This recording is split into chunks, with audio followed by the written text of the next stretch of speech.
آج مسلم لیگ نون کے سینئر رہنما سابق وفاقی وزیر جناب خواجہ سعد رفیق صاحب نے ایکس پر ایک سٹیٹمنٹ جاری کیا. بڑے تفصیلی سٹیٹمنٹ ہے یہ، آپ اس کو دیکھ سکتے ہیں. اس میں وہ کافی تشویش کا اظہار کر رہے ہیں. خیبر پختونخوا کے قبائلی علاقوں میں امن و امان کی صورتحال تشویشناک ہو چکی ہے. معصوم اور بے گناہ شہری دہشت گردوں اور سیکورٹی فورسز کی لڑائی میں پس کے رہ گئے ہیں. عوام خوف اور جبر کے سایوں میں زندگی گزارنے پہ مجبور ہیں. وادی تیرا سے ٹانک تک ہر طرف عوام میں بے بسی، کرب اور محرومی عروج پر ہے. دہشت گردی پر قابو پانے کے لیے ریاست کو مقامی عمائدین، اراکین اسمبلی، علماء، دانشوروں اور سیاسی و سماجی کامریڈز کا تعاون اور اعتماد حاصل کرنا ہوگا. خدا کا واسطہ وفاقی و صوبائی حکومت سیکورٹی ادارے مشترکہ حکمت عملی بنائیں، اس سے پہلے بہت دیر ہو جائے. اور بھی اس میں بہت سی باتیں ہیں. تو یہ جو خیبر پختونخوا کی صورتحال پر انہوں نے تشویش کا اظہار کیا، اس میں ایک اور تشویش کا میں بھی اضافہ کر دیتا ہوں، اور وہ یہ ہے کہ پہلے تو اسلام آباد سے گدھے کا گوشت پکڑا گیا تھا. آج خیبر پختونخوا کا ایک علاقہ ہے بٹگرام، وہاں سے بھی گدھے کا گوشت جو ہے وہ پکڑا گیا ہے. تو صورتحال کافی تشویشناک ہے کہ بہت سے مسائل کا شکار ہے خیبر پختونخوا. ایک مسئلہ اسلام آباد سے ٹریول کرتا ہوا خیبر پختونخوا پہنچا، اور وہ یہ ہے کہ جی کھوتے کا گوشت ان کو کھانے پہ مجبور. اچھا، یہ بات میں اظہار تفنن نہیں کر رہا. ملک صاحب ذرا چھوٹی سی اس پہ بات کیجئے گا.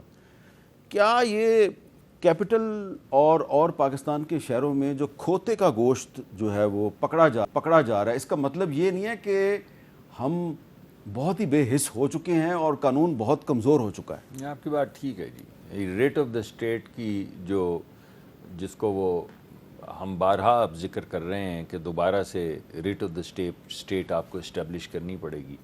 میں یہ سمجھتا ہوں کہ ہر نقطۂ نظر سے کرنی پڑے گی. میں حقیقت یہ ہے کہ کام کرتا ہوں وزارت میں، وزیر اعظم صاحب کی مہربانی ہے کہ انہوں نے ملازمت دی ہوئی ہے، لیکن انفورسمنٹ کے جو مسائل ہیں اور رٹ کے جو مسائل ہیں وہ اتنے سنگین ہو چکے ہیں کہ میں سمجھتا ہوں یہ رٹ جو ہے اسے اسٹیبلش کرنا ونس فار آل. یا تو یہ ملک چلے گا under the rate which is a controlled. یہ جس طرح کی ہم گفتگو کرتے ہیں، جس طرح ہم معاملات کو طے کرتے ہیں، جس طرح ہمارے معاملات دیکھتے ہی دیکھتے بدل جاتے ہیں، بات کوئی ہو رہی ہوتی ہے، امپلیمنٹیشن کسی اور چیز کی ہونی شروع ہو جاتی ہے. مجھے لگتا ہے یہ بات آپ کی ٹھیک ہے، اور یہ بڑی ہمارے لیے مسلمان ہونے کے ناطے تو بہت ہی معیوب سی بات ہے. معیوب ہے، ناپاک ہے، مجھے نہیں پتہ صحیح لفظ کیا ہے، لیکن یعنی گدھے کا گوشت کھلا دینا کسی کو، یہ مری ہوئی مرغیاں کھلا دینا اور دیگر، میں آپ کو بتا رہا ہوں کہ یہ آپریشنل مسائل جن کا آپ ذکر کر رہے ہیں، امپلیمنٹیشن کے مسائل، یہ بڑے سنگین ہیں. بالخصوص یہ خیبر پختونخوا میں بہت سنگین ہوتے چلے جا رہے ہیں.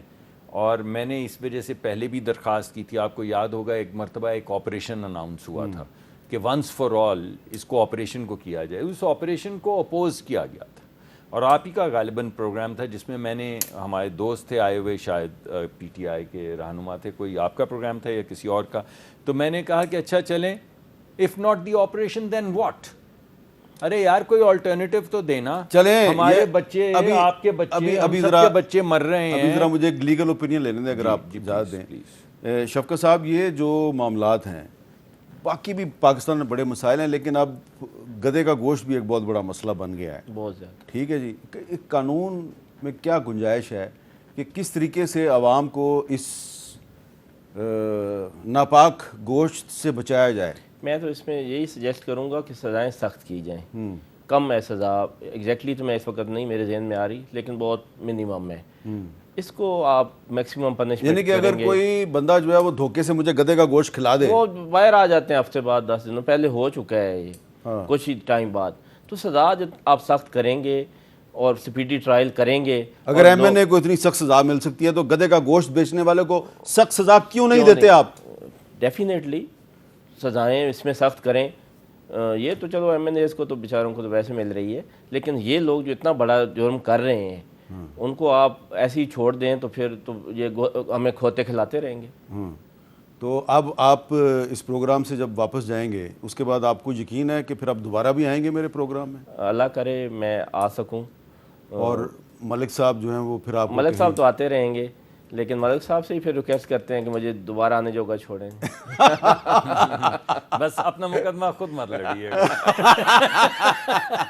چلیں یہ ذرائع تفنن آپ نے ایک بات یہ میں کی. مزاح میں ہاں دیکھیں اچھی بات ہے, حکومت اور اپوزیشن میں نہیں ہنسی اور مذاق بھی, اجازت لی میں نے سر ہنسی سے, مذاق ہونا اجازت لے کے چاہیے, یہ مذاق اور کیا. مذاق جو ہے وہ کیونکہ یہ اجازت. مجھے ایسے عجیب سا لگ رہا تھا, لیکن پھر میں نے کہا سر سے اجازت لے لوں, اگر اجازت نہیں دے میری تو بات یہ سنیں, مذاق کروں. اگر آپ ایسے ججز بٹھائیں گے تو پھر وکیلوں کی ضرورت ہی سر کوئی نے نہیں بھی ہے. مذاق میں بات کی. آپ بھی نہیں میں مذاق میں نہیں کر رہا ہوں منیر صاحب, ورنہ آپ میں کا حقیقت پروگرام بتا کیا؟ رہا ہوں کہ خدا را جو جوڈیشری کا حال ہو گیا ہے, اگر باقی ادارے چلے خدا را جو میڈیا کا حال ہو گیا ہے. مجھے دیجیے اجازت, اللہ حافظ.